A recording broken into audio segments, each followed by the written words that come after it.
Welcome to my channel, ketomealsandrecipes.com.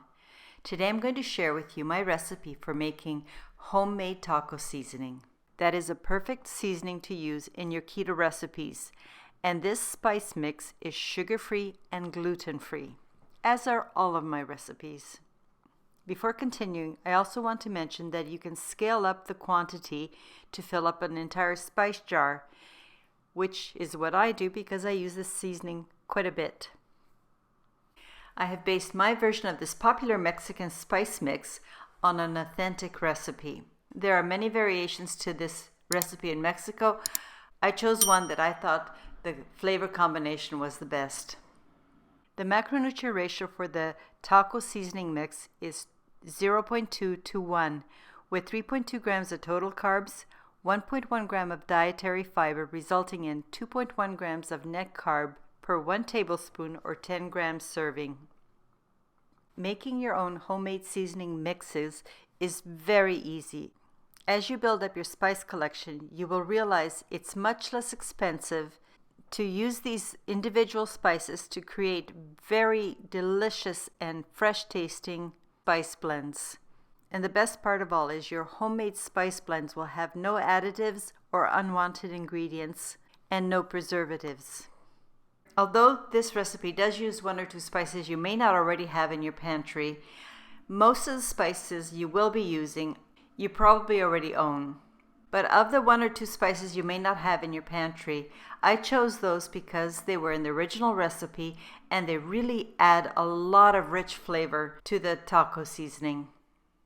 However, I do recognize that some of these spices are a little obscure and you may not use them again, so I will suggest substitutes as I come to those spices. And if you're wondering, why should I make a big batch of taco seasoning? Although this is called taco seasoning mix, this spice is also used in many other recipes, not just for seasoning taco ground beef or steak that you may use to make tacos. So for all the hints and suggestions, please keep watching.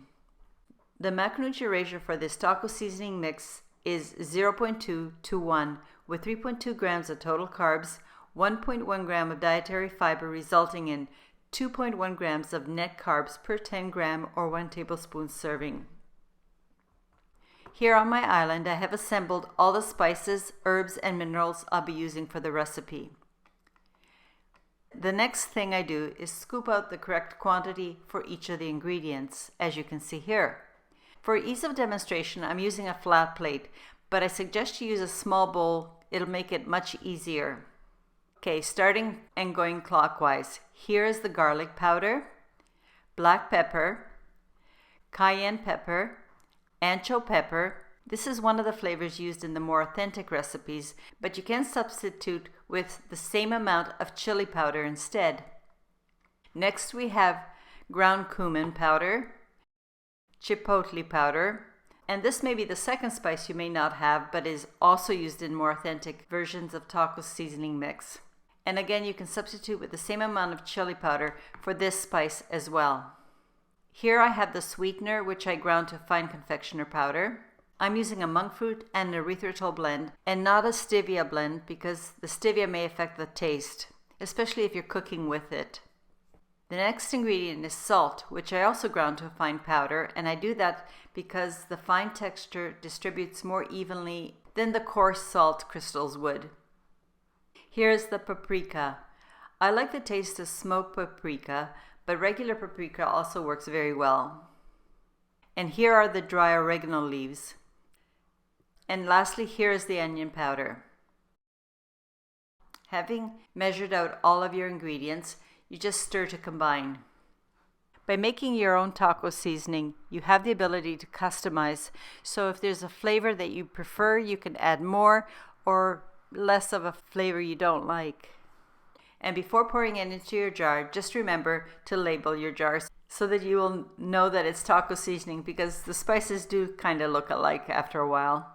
If you have a funnel, use a funnel to pour into the jar, or you can get a clean sheet of paper and pour the taco seasoning onto the paper, fold the paper to make a funnel like this, and then pour everything into a jar.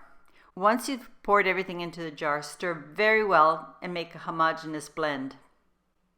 And that is all there is to making a really flavorful homemade taco seasoning that tastes a lot better than the store-bought premix and is sugar-free and gluten-free. So if you're making extra and using it in other recipes, please do let me know in what recipes you would use a taco seasoning mix. Thank you very much for taking the time to watch my video. I really appreciate your time. If you like my channel, please do share the link to this video and channel with someone who you also think might enjoy my recipes. Please come back next Thursday morning when I post my next video. Until next time, have a very happy and healthy day. Cheers!